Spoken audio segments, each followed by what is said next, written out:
Hi, I'm Todd Graves of the Graves Golf Academy. There's been a lot of talk recently about swing plane, whether it's two planes versus one plane, single plane versus two planes. What I want to discuss here is the single plane golf swing. And what we've been teaching here at the Graves Golf Academy for the last 10 years is the purest form of swing plane. But swing plane really, what we're trying to achieve here is not just swing plane or a single plane. What we're trying to achieve is the simplest possible way to strike a golf ball, keeping it simple, making the game easier. So what I want to show you here in the next segment is what we call the single plane. But we're going to show you why we call it the single plane. Then we're going to show you our model, who is Mo Norman, and the way he actually achieved his single plane golf swing, which we believe is the simplest possible way to strike a golf ball.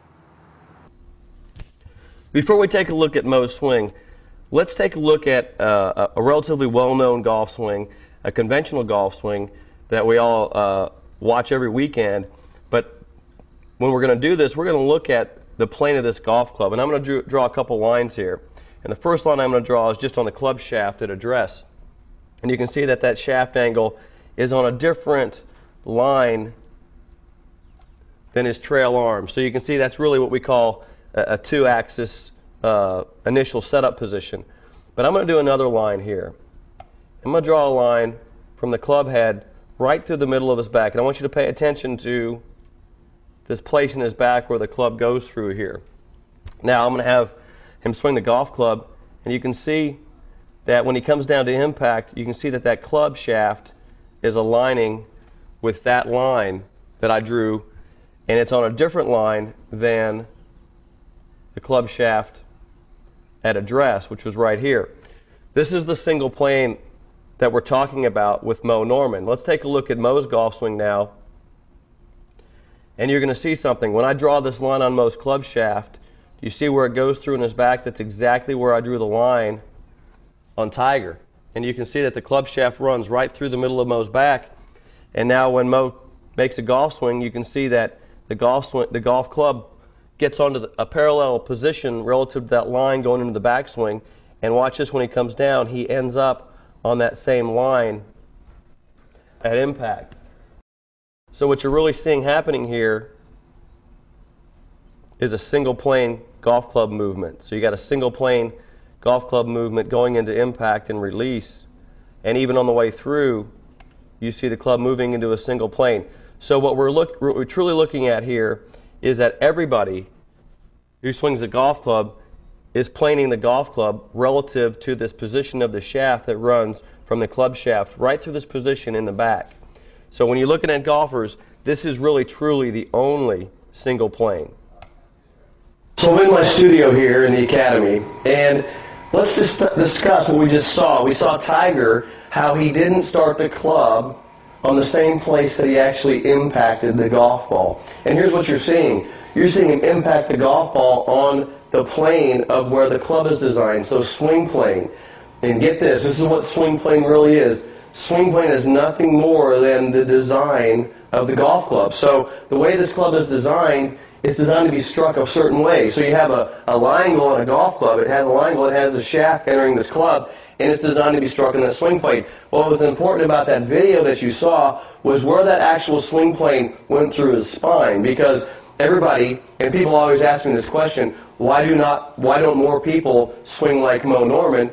And it's because they all are trying to achieve the same thing, which is swing plane. All the tour players are doing it, they're achieving it, but that's why they already do it.